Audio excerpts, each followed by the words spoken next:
Assalamualaikum warahmatullahi wabarakatuh. Nama saya Nak Ana Syafiqah binti Mat Nasir 046642. InsyaAllah pada hari ini kumpulan kami akan membentangkan mengenai isu-isu berkaitan penghayatan agama di Malaysia. Islam merupakan agama syumul yang mementingkan setiap aspek kehidupan manusia. Setiap perkara dalam agama Islam itu tidak membawa makna sekiranya ia tidak dihidupkan dengan penghayatan oleh penganutnya. Bismillahirrahmanirrahim. Assalamualaikum warahmatullahi wabarakatuh. Nama Aunabia binti Ghazali 046657. Masuk kepada konsep penghayatan agama. Definisi penghayatan agama. Penghayatan bermaksud iaitu perihal mengalami dan merasai dalam batin. Agama pula memberi maksud peraturan ataupun tidak kacau. Berikut merupakan definisi religiosity menurut pandangan sarjana. Dan melalui kenyataan ini dapatlah kita ketahui bahawa religiosity ini memerlukan kepada perbuatan yang cenderung ke arah keagamaan dan perbuatan tersebut mestilah dilaksanakan dengan sepenuh penghayatan.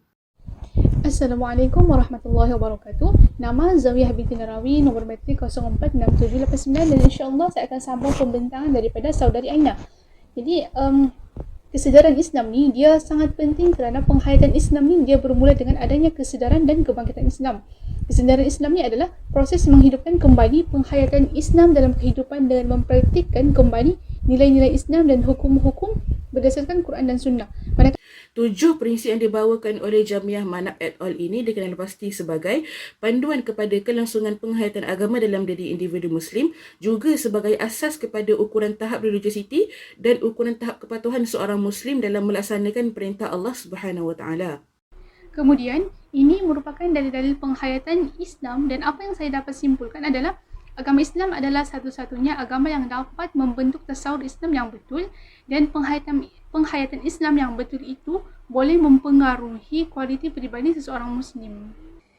Masuk kepada dimensi penghayatan agama. Yang pertama iaitu akidah, yang kedua syariah, yang ketiga akhlak, yang keempat ibadat. Antara isu penghayatan Islam di Malaysia dalam kalangan individu adalah keruntuhan akhlak dan moral dalam kalangan individu. Contohnya menonton video lucah. Antara statistik pornografi di Malaysia iaitu menurut pengarah Love Myself Campaign Dr. Syam Suryani Muhammad Jamal, beliau menyatakan bahawa statistik global yang dikeluarkan laman web lucah di Amerika Syarikat menyedarikan negara Malaysia antara negara yang paling tinggi di Asia yang menonton sumber pornografi. Jadi apa yang saya dapat simpulkan bahawa penghayatan agama dalam kalangan individu terutama dalam akhlak dan sosial masih kurang, terutamanya dalam kalangan remaja. Yang ini adalah berdasarkan daripada statistik yang dipaparkan tadi dan tidak mustahil nilai dan jumlah akan bertambah dari tahun ke tahun disebabkan dengan kemajuan teknologi yang semakin canggih dari hari ke hari. Seterusnya iaitu isu menutup aurat, zaman kebangkitan dan perkembangan Islam. Sebelum kedatangan Islam, pengaruh Hindu-Buddha masih kuat dalam masyarakat Melayu. Kaum wanita hanya menggunakan 3 helai kain iaitu kain sarung, kain kemban dan kain selendang. Pengaruh Islam sekitar abad ke-7 yang antaranya dibawa oleh pedagang-pedagang Arab. Isu dehijabing menjadi kontroversi apabila sebuah kumpulan menganjurkan program Malay Women and Dehijabing pada 13 April 2019. Ia menampilkan 3 wanita Islam yang membincangkan dan berkongsi pengalaman mereka tidak memakai tudung. Seterusnya isu liberalism, iaitu isu kebebasan beragama. Seterusnya adalah pandangan non-Muslim terhadap penghayatan agama di Malaysia. Pelbagai reaksi sama ada positif ataupun negatif dilontarkan oleh golongan ini. Ramai non-Muslim menganggap bahawa Islam kurang relevan dengan Malaysia yang rakyat yang terdiri daripada pelbagai agama. Selain itu, mereka masih lagi menganggap Malaysia sebagai sebuah negara yang berperundangan sekular dengan Islam sebagai agama rasmi. Ada juga non-Muslim mengaitkan pandangan mereka dengan pendominasian parti politik Islam dan juga Melayu. Pandangan ini dilontarkan mungkin kerana kurangnya penerimaan mereka tentang Islam ataupun mungkin kerana kurangnya pemahaman mereka tentang ajaran Islam itu sendiri. Masuk kepada isu penghayatan agama dalam kerajaan. Peranan Kementerian Pendidikan iaitu isu yang pertama adalah pihak pentadbiran, institusi pendidikan dan juga pengajar yang hanya mementingkan kepada kecemerlangan akademik semata-mata.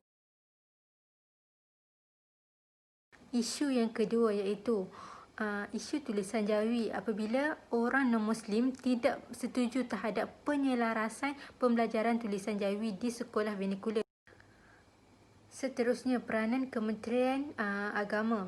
Isu yang timbul ialah fenomena iaitu LGBT yang semakin menjadi isu utama yang mendorong kepada wujudnya tingkah laku songsang. Seterusnya kita pergi pula kepada kedudukan penghayatan agama dalam konteks kerajaan Malaysia.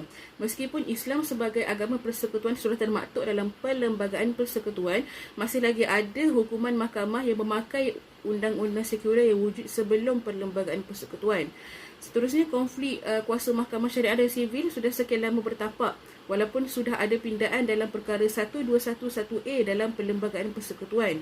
Kemudian hukuman mahkamah syariah biasanya diketepikan apabila mahkamah sivil ikut campur dalam penyelesaian sesuatu kes. Isu penghayatan agama dalam kerajaan politik yang paling besar yang berlaku zaman dahulu sampai sekarang iaitu rasuah dalam politik. Yang mana rasuah ni kita tahu bahawa Islam mengharamkan rasuah berdasarkan dalil Rasulullah yang bermaksud pemberi rasuah dan penerima rasuah masuk neraka. Dan ini merupakan kes rasuah yang terawal yang berlaku di Malaysia, iaitu daripada kes Datuk Haji Harun Idris pada tahun 1976, yang mana kita tahu bahawa beliau mendapatkan sejumlah wang untuk membantu tabung pemuda UMNO ketika itu. Namun cara yang digunakan adalah salah dan dia termasuk dalam kes rasuah. Jadi apa yang saya dapat simpulkan bahawa penghayatan Islam dalam kalangan ahli politik ni masih dilihat kurang, dan sepatutnya Islam ni perlu diterapkan dalam politik untuk melahirkan para pemimpin yang berjiwa rakyat, amanah, membela nasib rakyat serta dapat memutuskan sesuatu arahan sesuai dengan tuntutan agama Islam. Masuk kepada isu semasa penghayatan Islam di Malaysia, iaitu zaman pemerintahan Najib Razak. Ialah isu kalimah Allah. Pihak gereja menggunakan kalimah Allah sebagai terjemahan untuk God yang diterjemahkan dalam Bible bahasa Melayu.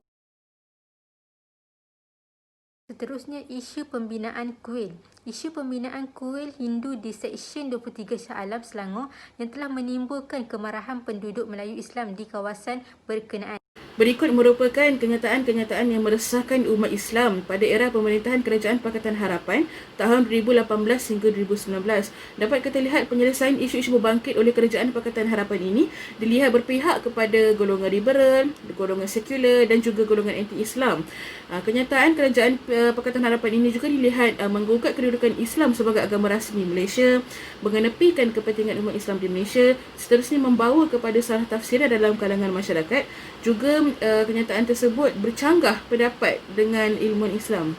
Isu semasa berkaitan dengan penghayatan Islam semasa zaman pemerintahan Tan Sri Muhyiddin Yassin iaitu pada tahun 2020. Yang pertama iaitu penghayatan Islam terhadap penguatkuasaan SOP di masjid, dan rata-rata saya dapati ramai masyarakat yang komen negatif berkaitan dengan SOP di masjid, terutama ketika solat jemaah kan secara berjarak. Namun kita sekarang sedang menghadapi situasi wabak yang mana menjaga nyawa itu adalah lebih utama, dan kita perlu mengikuti pemerintah ulul amri bila mana ia tidak bertentangan dengan hukum syarak. Yang kedua iaitu penghayatan Islam daripada masyarakat kepada pesakit COVID. Yang mana kita lihat pada hari ini masyarakat memandang rendah kepada pesakit COVID ataupun bersikap stigma. Dan stigma ini pula dalam Islam dilarang ataupun salah, tidak dibolehkan gitulah. Berdasarkan hadis di bawah itulah, dan dia dapat memberi kesan yang negatif kepada pesakit COVID. Contohnya dia boleh menjejaskan tahap kesihatan mental pesakit. Kesimpulannya, penghayatan Islam dalam kalangan masyarakat masih dilihat kurang tentang isu penguatkuasaan SOP di masjid dan stigma terhadap pesakit COVID-19. Seterusnya, cadangan kepada isu penghayatan agama Islam di Malaysia, iaitu penekanan kepada kepentingan amalan-amalan muhibah, memahami sensitiviti serta pemeliharaan adab antara penganut agama. Pendedahan tentang ilmu memahami agama-agama perlu diintegrasikan dalam kursus-kursus latihan dalam perkhidmatan bagi sektor awam dan swasta. Pihak media, terutamanya media elektronik, perlu berperanan aktif dalam menganjurkan persefahaman dan hubungan baik antara agama, contohnya melalui rancangan televisyen seperti drama, filem, iklan dan lain-lain. Perbincangan dan dialog tentang isu-isu agama perlu diperkukuhkan untuk membuka ruang kepada hubungan yang harmoni antara penganut agama. NGO dan pemimpin masyarakat perlu bergabung tenaga untuk mempromosikan hubungan muhibah dalam kalangan penganut pelbagai agama. Isu keruntuhan akhlak dan LGBT. Sebagai umat Islam, ibu bapa, guru, Kementerian Pendidikan dan Kementerian Agama perlu berganding bahu dan bertanggungjawab untuk menerapkan nilai agama kepada remaja. Kemudian bagi penyelesaian kepada isu-isu berkaitan penghayatan agama di Malaysia, saya bawakan pandangan sarjana iaitu permekasaan dakwah, akidah dan juga pemikiran. Menurut Abah Harun Kasim dan Muhammad Syarul Razi Muhammad Hamzi, pemekasaan dakwah ini bagi memastikan orientasi keilmuan dan pemikiran Islam dalam kalangan masyarakat awam itu diperkukuhkan secara berperingkat. Kemudian bahan-bahan bacaan dan sumber maklumat masyarakat Islam perlu diperluaskan secara maksimum. Seterusnya, kaedah penyelesaian menurut pandangan sarjana daripada Dr. Yusuf Al-Qardawi iaitu keutamaan merujuk kepada sumber Islam. Dalam kitabnya Al-Hayl Al-Islami Faridah wa Darurah menyatakan bahawa setiap perkara yang berlaku yang boleh mendatangkan bahaya ataupun ancaman kepada Islam, kita mestilah kembali kepada sumber Islam yang suci iaitu Quran dan Sunnah. Penyelesaian melalui pandangan sarjana Asmawati Suhid iaitu faktor rohani atau akidah dan iman hendaklah diperkukuhkan dalam diri umat manusia sebagaimana yang ditekankan oleh Islam. Apa jua bentuk pendidikan moral atau akhlak mestilah dikaitkan dengan iman dan agama. Mantap serta kukuh dan takwa sebagai benteng ketahanan diri, menguasai ilmu fardu ain dan fardu kifayah sebagai pedoman dan amalan hidup. Seterusnya, penyelesaian melalui pandangan pakar agama iaitu Mufti Wilayah Persekutuan. Beliau ada memberi garis panduan fiqh ta'ayyush yang mana untuk mengelakkan perkara yang memudaratkan orang Islam. Seterusnya, beliau turut melontarkan cadangan penggubalan satu status undang-undang yang membawa kepada kebaikan kepada umat Islam iaitu atas dasar siasat syariah. Bagi beliau juga perlu adanya penyemarakan dakwah oleh para ilmuwan dan agamawan, juga memperluaskan lagi penyebaran dakwah khususnya kepada golongan non-Muslim. Menurut pandangan pakar Islam yang seterusnya iaitu penghayatan Islam melalui peningkatan amaliyah. Kerajaan perlu aktif dan perlu untuk memantapkan lagi undang-undang syariah berdasarkan Quran dan Sunnah, memperkasakan sistem pendidikan Islam kepada masyarakat, memperbanyakkan program berunsur Islam di televisyen dan mengurangkan hiburan agar penghayatan Islam ini dapat diterapkan lagi dalam kalangan masyarakat. Seterusnya, pandangan pakar agama Mufti Wilayah Persekutuan iaitu berkenaan dengan isu kalimah Allah.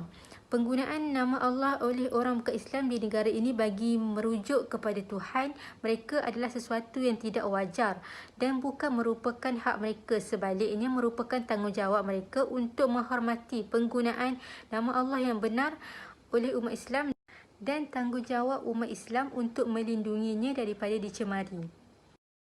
Sebagai kesimpulan, penghayatan agama adalah asas yang sangat penting dalam membina personaliti seseorang Muslim dan penghayatan agama ini sangat diperlukan memandangkan masih ramai lagi masyarakat Islam yang tidak mengamalkan Islam dengan sebaiknya. Jadi kesan daripada kurangnya penghayatan agama, masyarakat akan berhadapan dengan ancaman jenayah yang berbahaya dan persekitaran yang tidak sihat. Wallahu a'lam. Jadi itu sahaja daripada kumpulan kami. Wabillahi taufiq wal hidayah. Assalamualaikum warahmatullahi wabarakatuh.